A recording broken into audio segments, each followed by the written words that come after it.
ಇವತ್ತಿನ ದಿವಸ ಏನಾಗೈತಂದ್ರೆ ಇದು ಸೋಷಿಯಲ್ ಮೀಡಿಯಾ ಅನ್ನೋದು ಭಾಳ ಹೊಲಸಾಗ್ಬಿಟ್ಟೈತಿ. ಆಮೇಲೆ ಏನು ಮಾಡ್ತಿದಾರಂದ್ರೆ ಇವು ಖ್ವಾಜಾ ಅನ್ನೋ ಹುಡುಗ ಅವನ ಮುಕ್ಳಪ್ಪ ಅಂತೇನೋ ಸೋಷಿಯಲ್ ಮೀಡಿಯಾ ಇದೈತಿ.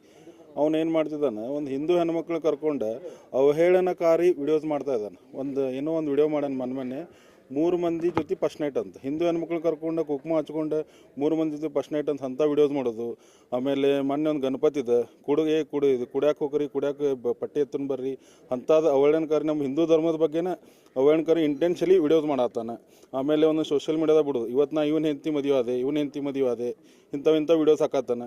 ಇದು ಹಿಂದೂ ಧರ್ಮದ ಭಾಳ ಧಕ್ಕೆ ತರುವಂಥ ವಿಡಿಯೋಸ್ ಮಾಡತ್ತಾನೆ. ಆಮೇಲೆ ಇದ್ರ ಬಗ್ಗೆ ಇದು ಏನೋ ಒಂದು ಯೂಟ್ಯೂಬ್ ಐತಲ್ಲ ಅದನ್ನು ಟೋಟಲಿ ಬ್ಯಾನ್ ಮಾಡ್ಬೇಕು. ಆಮೇಲೆ ಇಲ್ಲಿ ಏನು ನಡೆದೈತಂದ್ರೆ ಹಿಂದೂ ಹುಡುಗಿಗೆ ಅವ್ರ ಮನೆಗೆ ಕರ್ಕೊಂಡು ಹೋಗಿ ದಮ್ ಕೊಟ್ಟೆ, ನಾವು ನಿಮಗೇನು ಕೇಳ್ತಿರಿಲ್ಲೋ, ಇಲ್ಲ ಅಂದ್ರೆ ನೀವು ಮದುವೆ ಆಗ್ಬೇಕು, ಇಲ್ಲಾಂದ್ರೆ ಆಮೇಲೆ ಇದನ್ನು ಮಾಡ್ತೇವೆ ದಮ್ ಕೊಟ್ಟೆ ಅವ್ರ ಮನೆಯವ್ರಿಗೆ ಹೇಳಿ ಕರ್ಕೊಂಡು ಆ ಹುಡುಗಿ ಏನು ಹೇಳಂದ್ರೆ ಮನ್ಯಾಗ ನಾವು ದಾಂಡೇಲಿ ಹೋಗ್ತೀವಿ ಅಂತ ಹೇಳ್ಯಾರ. ಇವರೆಲ್ಲ ಮುಂಡ್ಗೋಡು ಹೋಗಿ ಸಬ್ ರಿಜಿಸ್ಟರ್ ಮದುವೆ ಆಗ್ಯಾರ.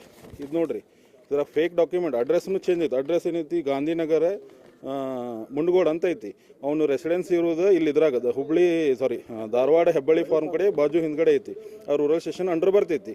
ಆದ್ರೆ ಅಲ್ಲಿ ಹೆಂಗೆ ಮದುವೆ ಆದ್ರೆ ಇವರು ಹೆಂಗೆ ಫೇಕ್ ಡಾಕ್ಯುಮೆಂಟ್ ರೆಡಿ ಆಗ್ತಾವೆ? ಇದು ಇಂಟೆನ್ಷನ್ ಏನು ತೋರಿಸ್ತೈತಿ? ಇದು ಲವ್ ಜಿಯಾದ ತೋರಿಸ್ತೈತಿ, ಏನು ತೋರಿಸ್ತೈತಿ? ನಾವು ಕಂಪ್ಲೇಂಟ್ ಕೊಡಾತೀವಿ ಈಗ. ಕಂಪ್ಲೇಂಟ್ ಇದ್ರ ಬಗ್ಗೆನೂ ತನಿಖೆ ಆಗ್ಬೇಕು. ಆಮೇಲೆ ಇಂಥ ಅವಹೇಳನಕಾರಿ ಹಿಂದೂ ಧರ್ಮಕ್ಕೆ ಏನೇನು ಹಾಕೋದಲ್ಲ ಅಂತ ಒಂದು ಯೂಟ್ಯೂಬ್ ಬ್ಯಾನ್ ಆಗ್ಬೇಕು. ಆ ಹುಡುಗಿ ಏನು ಹೇಳ್ತಾಳಂದ್ರೆ ಅವ್ರು ಆಲ್ರೆಡಿ ಹೇಳ್ಬಿಟ್ರಂತ 4 ಮಂದಿ ಮದುವೆ ಹಾಕೇನಂದ್ರೆ ನಡೀತೈತೆ ಅಂತ ಹೇಳ್ತಾಳಕ್ಕಿ. ಅವನು ಹೇಳೋಣಂತ. ಅಷ್ಟು ಮೈಂಡ್ ವಾಶ್ ಮಾಡ್ತಾ ಅಂದ್ರೆ ಏನಿದ್ರ ಅರ್ಥ? ಸಿದ್ದರಾಮಯ್ಯ ಧಾರವಾಡ ಜಿಲ್ಲಾ ಸಂಯೋಜಕ.